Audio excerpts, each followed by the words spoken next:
Hello, I am GameMan5804 and, well, once again, we are here, and at the end of the Uncharted 1 Let's Play, I did say that I put up a poll regarding on what game I should do after Uncharted, either Ratchet and Clank or Sly Cooper. With Ratchet and Clank winning by about 2 votes. So, yeah. I promise I'll get the Sly Cooper later down the road, but nevertheless, we are doing Ratchet and Clank, released in 2002 on the PlayStation 2, the same year as Sly Cooper and Jak and Daxter. I'll get the Sly Cooper later down the road, but I'm not too sure about Jak and Daxter. But, whatever, what are you gonna do? And, okay. I don't know what to say after this. Well, in terms of this part anyway, there's going to be a crap load of cutscenes, so I'm not going to be talking too much. Although this game is made by Insomniac Games, and in terms of Insomniac, they are and for those that don't know what I'm talking about, Insomniac is responsible for the Spyro the Dragon series on the PlayStation 1, so kudos to them for that. Really. No, really, kudos to them. Kudos to Insomniac making these Spyro games, which I'll eventually get to later down the road as well. Hopefully.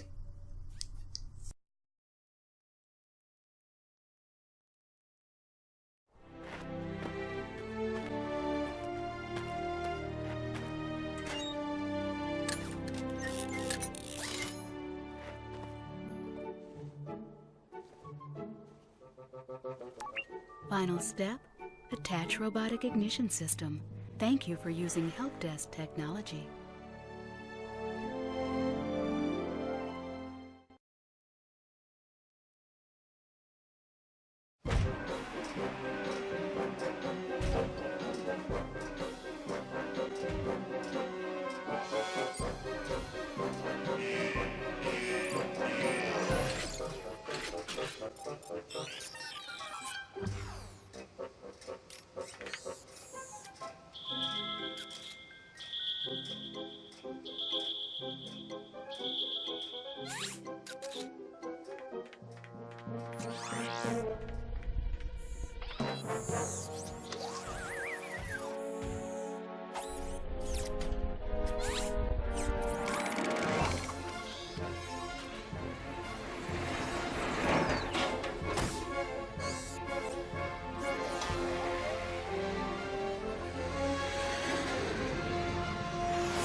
Yeah, this game's actually really chatty, by the way.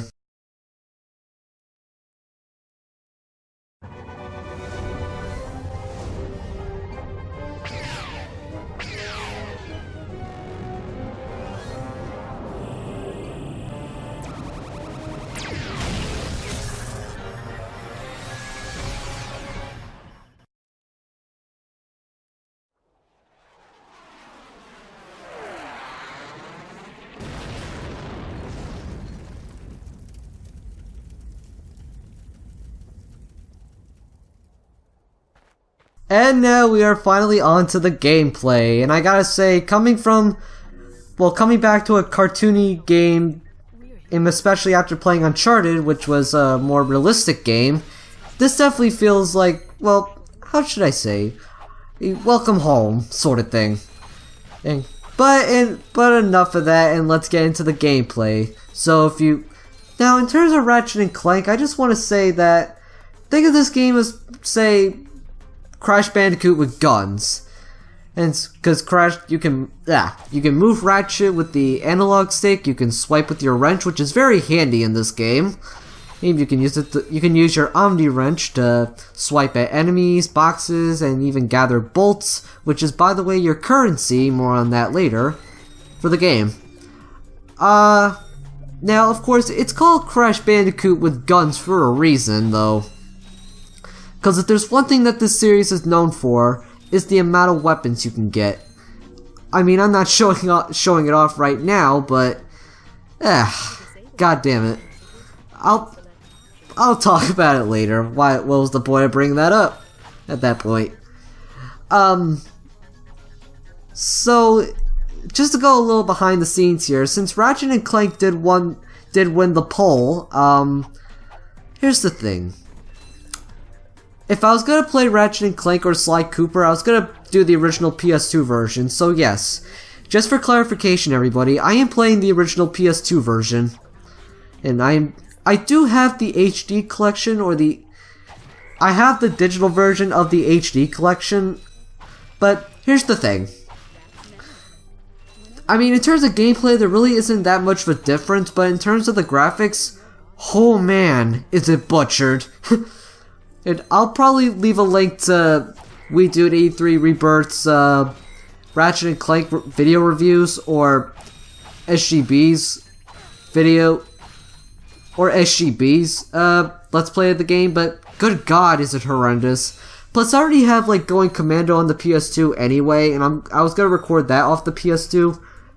Well, the PS2 version. So I'd rather just buckle down and get the original PS2 version. It didn't cost that much. And I'm so very glad that this is a working copy. So there's that. And speaking of, and before this Let's Play, I actually decided to practice for the Let's Play. Hey, so yes. Also behind the scenes, I actually did practice. Well, for the gameplay anyway.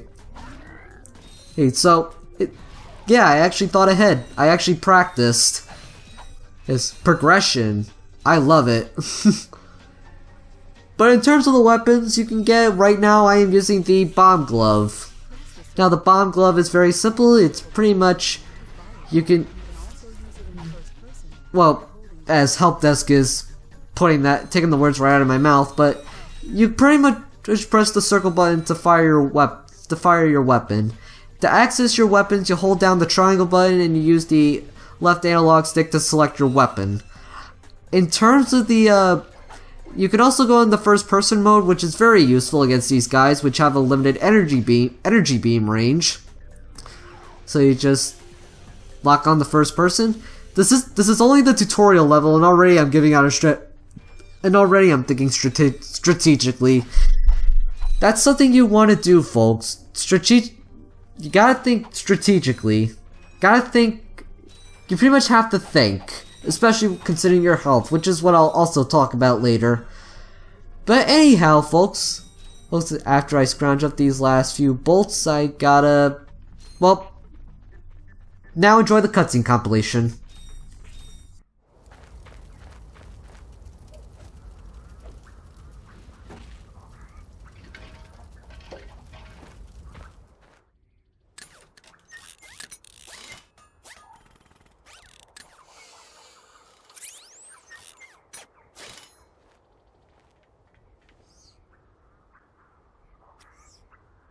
Interesting.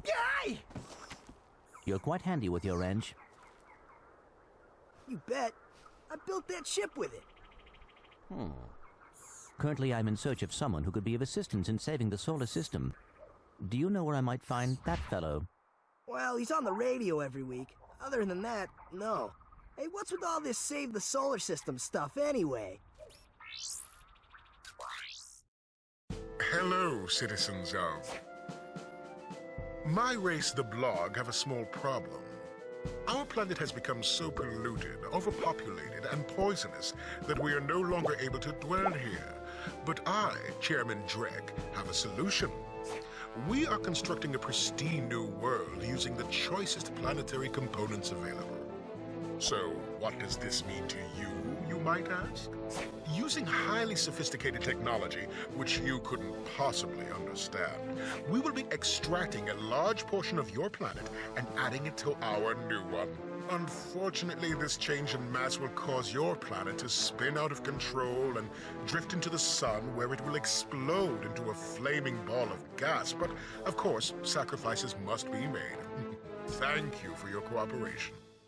And if you don't like it, you can take your whiny, sniveling, snot-nosed populations, form a line behind me, and kiss my... We're still on? Well, turn it off, you idiot! The people on those planets are hosed. Well, good luck getting Captain Quark to help you. Actually, you could help me. If you could use your ship to take me to the coordinates contained in this infobot, I might be able to gather further information there. Even if I wanted to, I can't. I'm missing a crucial component of the ship. The robotic ignition system. How did you know that? I, sir, happen to be equipped with the latest in robotic ignition systems. My programming allows me to start any ship I choose. So, I agree to take you to this wherever it is, and you get my ship started for me? That is what I'm proposing.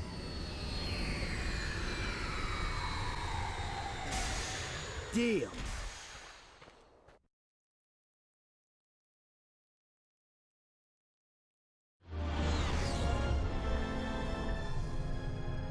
This could be a problem.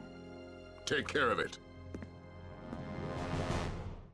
Whoa, this is great! So that's where I've been stuck this whole time. Please return your appendages to the steering mechanism, sir. Huh? Oh, right. Sorry. Oh, and by the way, you could stop calling me sir. The name's Ratchet. Pleased to make your acquaintance, sir. You got a name? My serial number is V54296. Oops. I'll just call you Clank for short. Hang on.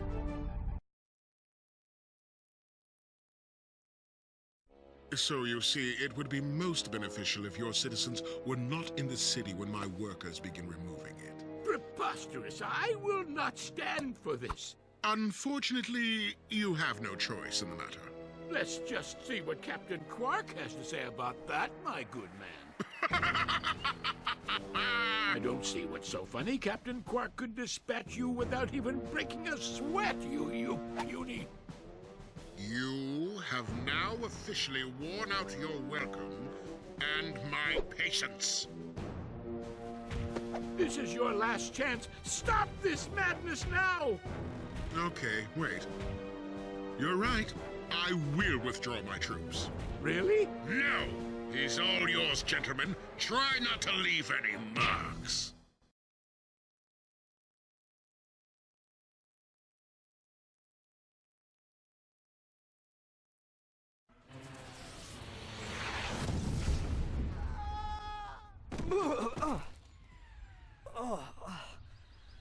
Clank?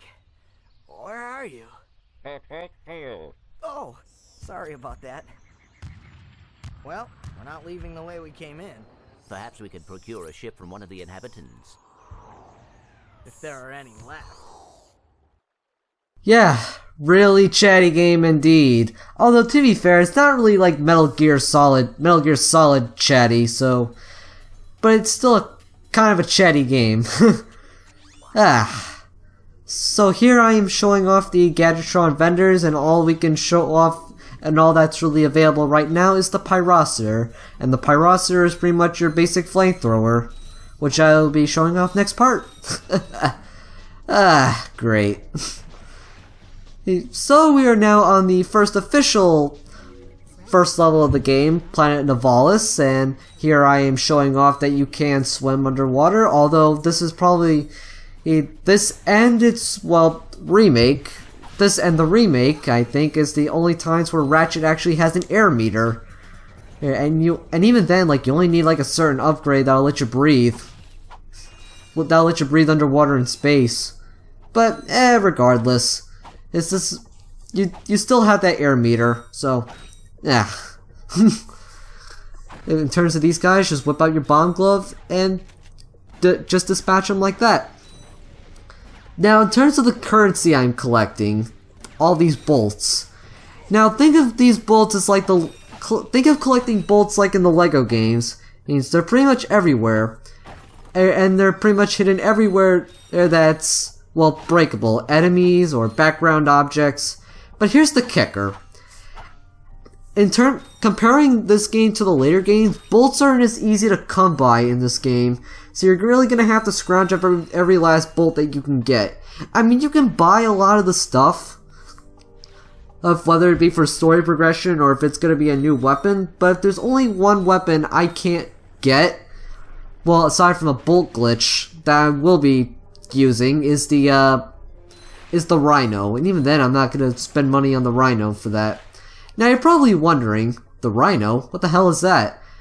Here's the thing with the Rhino. It costs like, I think, 150,000 bolts. We'll see when I actually do get up to that part. When I get to Blackwater City, anyway. So you're gonna have to do a lot of well, subsequent playthroughs, just to obtain that weapon. Cause yes, this is one of those games where, let's just say, it has a new game plus. As with that being said and done, and actually, aside from the Rhino, you can also get other weapons, and they can spend with bolts or with these things. Ladies and gentlemen, these are gold bolts. Well, they're pretty much hidden in every level that you can get, pretty much hidden in every level in the game, and you're pretty much gonna need these just to get the golden weapons. I'll talk about the golden weapons later, but in terms of how I'm actually approaching this playthrough, there's two things that you can collect. You can collect the gold bolts, which I will be showing off, but then there are these other things called skill points, which is pretty much a precursor to, well, achievements. That's one thing I won't be showing off, however. I will be showing off some skill points in the game, but that's only because I feel like it, but I'm definitely not going to be showing off all the skill points. The reason behind that is because one skill point in particular is a pain in the ass to get, and I can never seem to get it. So, but skill points are pretty much like achievements. They don't do anything, but what do you know? They're still a thing, and you can still go after them as much as you want. So, there's that. But anyhow, folks, that is pretty much it for part 1 of Ratchet and Clank. We are only just getting started with this game, folks, because the next time we meet in part 2, we're gonna be completing Planet Nivalis. I'm GameMan5804. Thanks for the 50 subs, by the way. I really do appreciate it. See you then.